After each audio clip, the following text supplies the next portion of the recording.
साजनी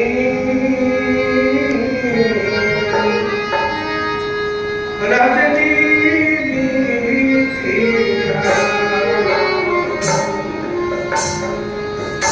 साजनी रजनी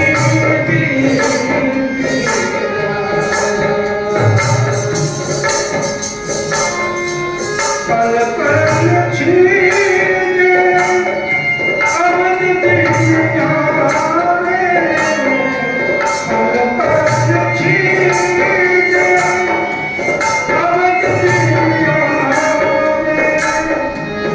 अपनों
अपनी आत्मा को बता रहे हैं और ये तो जीवन को की जो हमें उम्र मिली है सांसों की पूरी मिली है।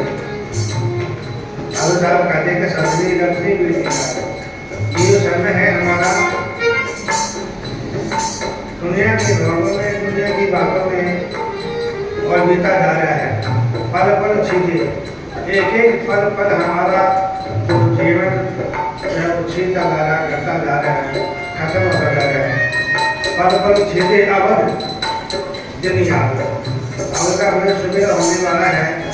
अब दिन प्रभात हो गया है और सूर्य उदय होने वाला है।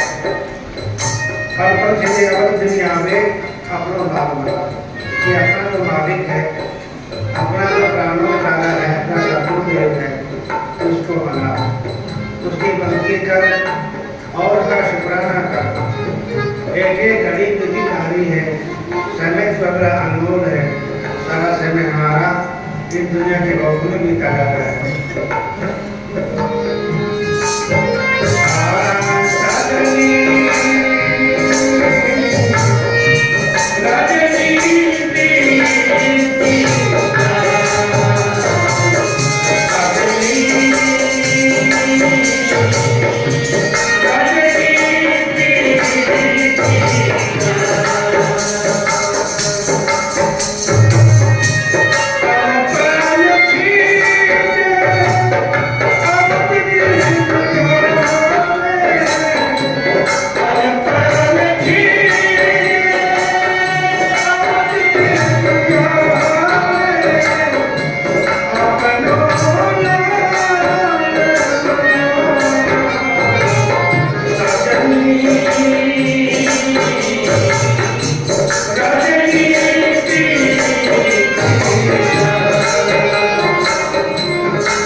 बड़े सुख नींद में सोते हैं।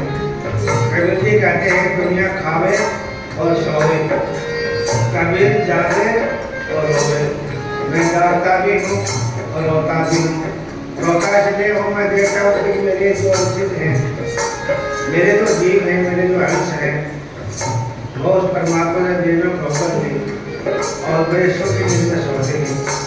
उनको कभी परमात्मा की याद नहीं आती है। आती करते नींद कहाँ सुख सोवे, ये अवसर चलेगा। ये बड़ा मौका है, ये समय जो है, ये समय हाथ से चला जा रहा है। हमारी जो जीवन रूपी यात्रा आस्ते आस्ते घटती जा रही है, बीती जा रही है। ये तक छीके, ये तक बिछड़े बहुत कम पाले।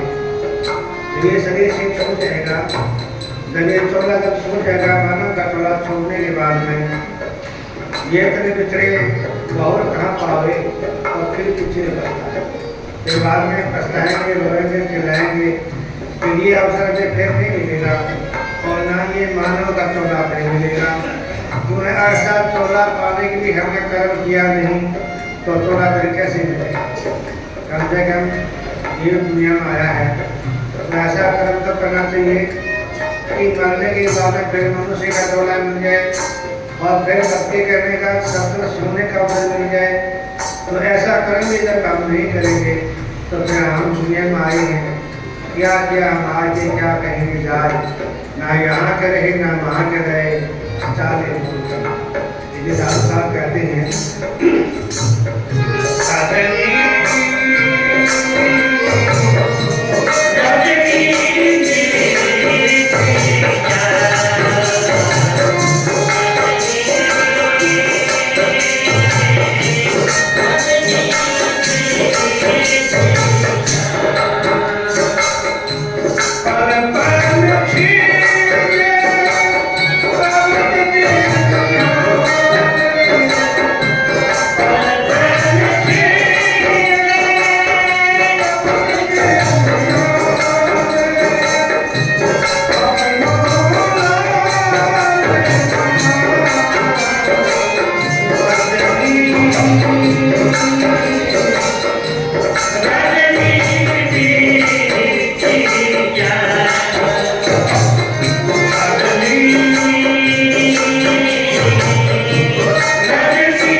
प्राणों का पति परमेश्वर वाहिगुरु साधुओं जी लोग कभी सोते नहीं हैं, जागते रहते हैं।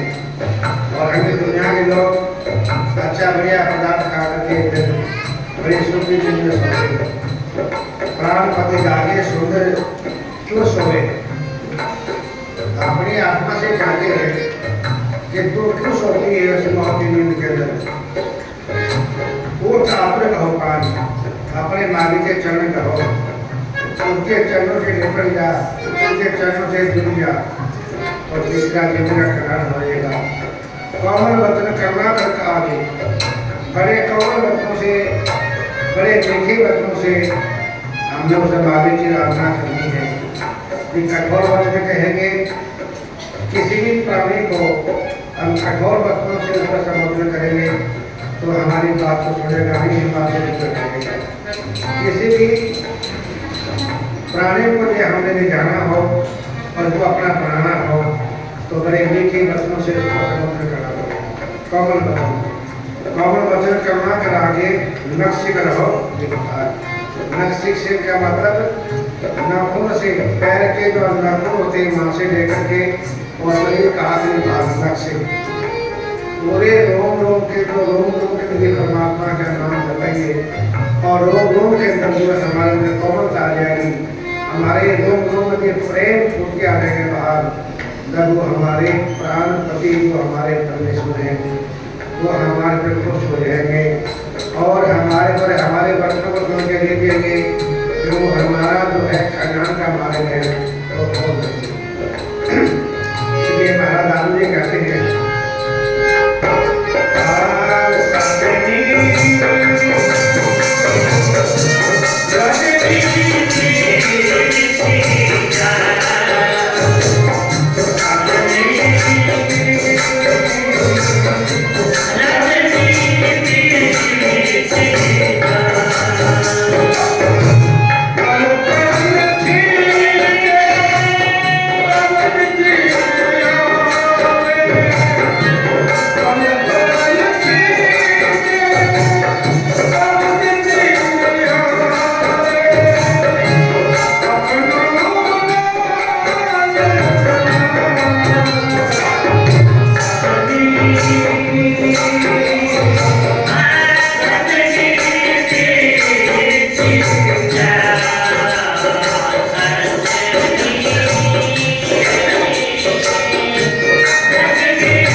आत्मा का जिस पति को संबंध आत्मा से शरीर से संबंध है, अगर वो पति मर जाए तो कभी आत्मा कभी विधवा नहीं होती, दुभागर नहीं होती, क्योंकि उसका शरीर से संबंध है।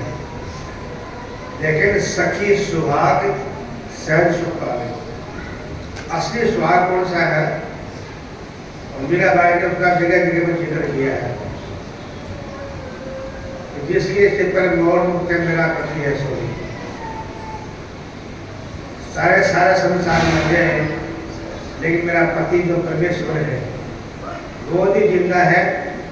तो आत्मा का पति वास्तविक जो हमारी आत्मा है, उसको हम परमात्मा को से पति रूप में समझें, चाहे पिता के रूप में समझ लें, चाहे भाई रूप में समझ लें, किसी भी रूप में उसको हम समझें, किसी रूप में उसको जान लें, जानने की जरूरत है।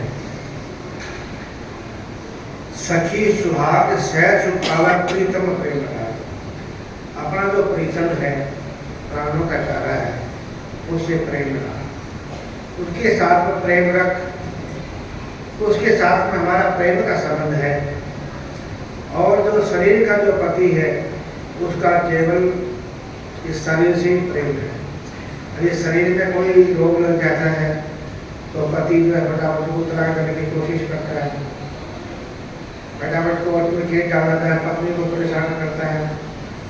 यदि पति के शरीर में कोई दिक्कत आ जाए तो पत्नी उसको छोड़ना चाहती है, उस औरत से इसको छोड़ के उनको दूसरे को प्राप्त करनी है। लेकिन ये सुहाग जो है कभी हमारा सिद्ध नहीं रहता है। पता है कितनी बार ये हमारा सुहाग बन गया, कितनी बार मिट गया है, और ये तो हो कर ऐसे ही मिलता जाता है। वास्तविक जो हमारा सुहाग है वो हमारा प्रीतम है।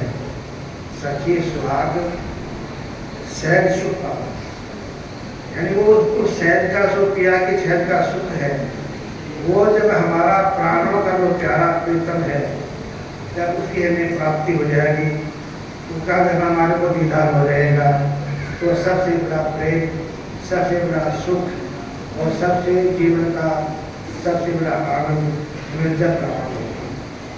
दादू भाग बड़े वाक्य के अनुसार कहते हैं, ऐसे जीव के, ऐसे आत्मा के बड़े ऊंचे भाग हैं जिन्होंने उस प्रीतम को प्राप्त कर दिया। दादू भाग बड़े वाक्य के सकल समझ रहा है, जो सकल का मतलब जो पूरे संसार का जो वादी है, पूरे संसार का जो मालिक है, उसको जब ये आत्मा हासिल कर लेगी तो फिर कभी ये दोबारा दुभाग नहीं होगी, कभी विधवा नहीं होगी। और दुनिया में तो ऐसे ही जो है जन्मना मरना आने जाने का जो चक्कर है, ये कभी खत्म नहीं होता है, तो ऐसे चलता रहेगा। लेकिन जब एक बार यदि उस परमात्मा को प्राप्त कर लेंगे, ना फिर जन्म होगा, ना कभी कभी मरण होगा, ना मरेंगे, ना जन्म होगा, ना विधवा होंगे, ना सुहागन होंगे। एक बार सुहागन होगी तो फिर उसको विधवा होने की जरूरत नहीं पड़ेगी। और यदि जो नाशवान शरीर से हम प्रेम करते हैं, नाशवान शरीर से शादी करते हैं, उसे प्रेम बढ़ाते हैं, तो ये तो सांसों की पूंजी कभी भी किसी की खत्म हो सकती है। जीवन का किसी के पास में कोई परमिट नहीं है कि हम 100 साल पूरे करेंगे या 80 साल पूरे करेंगे या उसके युवावस्था में चले रहेंगे। अब देखो ये हमारे देश के जवान जो हमारी सबकी रक्षा करने वाले थे, किसी की शादी को 6 महीने हुए हैं, किसी के बच्चे नहीं हुए, किसी की 2 महीने शादी हुई है, और वो जो है वो परमात्मा को प्राप्त हो गए। उन्होंने देश के लिए अपना जीवन कुर्बान कर दिया, शहीद हो गए। ऐसे जो महान योद्धा हैं, उसके लिए हम परमात्मा से दुआ करते हैं कि उनका कल्याण अवश्य हो। तो ऐसे जो पति जो होते हैं, जो कभी जन्मने के बाद में कभी उनकी मृत्यु नहीं होती है, वास्तविक हमारी आत्मा के पति वही हैं जो हमेशा अजर अमर रहते हैं, तो जीवन मरते नहीं हैं। हम हैं अमर, मरे नहीं कभी। भगवान अपने मुझसे कहते हैं हम अमर हैं, कभी मरते नहीं हैं। और वास्तविक मरना क्या है? ये तो हम जो वस्त्र पहनते हैं, तो वस्त्र अगर नए नए वस्त्र के बड़े नए नए डिजाइन आते हैं, 2-4 ढक्कन उनको पहनते हैं, फिर धोने के बाद में उसकी आग खत्म हो जाती है। ये कहते हैं इसमें चमक तो रही नहीं है, इनको पहनने कोई फायदा नहीं है, फिर उसको एक पूरे कटों डाल देते हैं। ऐसे हमारे जीवन रूपी जो चोला है, जब इसकी आप कदर हो जाती है, समर्पण नहीं रहती, चलने का फिरने वाली जब से पोते नहीं रहती है तो फिर पत्नी आप ही मुँह कर देती है इससे, और ये जो है पति को प्राप्त हो जाता है। ये मरना यही है कि जो चोला पुराना हो गया, किसी का फट गया, फटने के बाद में नया चोला ला के पहन गया मार्केट से, ये ऐसे ही जीवन भी हमारा ऐसे ही है। जब ये चोला हमारा पुराना हो गया, पुराना होने के बाद में फिर चलना फिरना बंद हो जाता है। अगर चल से रह के जब पात्र नारी हो, हलने से, चलने से, फिरने से, दौड़ने से, कोई क्रिया करने से सब क्रिया बंद हो जाती है। तो फिर जो है आत्मा उस चोले को छोड़ देंगे और दूसरा चोला लाके कर देती है। और दूसरा चोला कैसा होगा, वो हमने तो जीवन जो कर्म किए हैं, अगर अच्छे पैसे लगाएंगे तो बढ़िया अच्छा कीमती मिल जाएगा चोला, और पैसे पास में नहीं है तो घटिया चोला मिल जाएगा। घटिया चोला से मतलब चौरासी में चले जाएंगे, और अच्छे कर्म किए होंगे, सात्विक कर्म किए होंगे, परमात्मा की भक्ति की होगी, जीवन के अंदर अच्छे कर्म किए, दान पुण्य किया होगा, तो अगला आने वाला चोला अच्छा मिल जाएगा। तो जो है कोशिश ये करें कि मरने के बाद में अगला चोला अच्छा हो जाए, बढ़िया चोला मिले और जीवन का कल्याण हो जाए।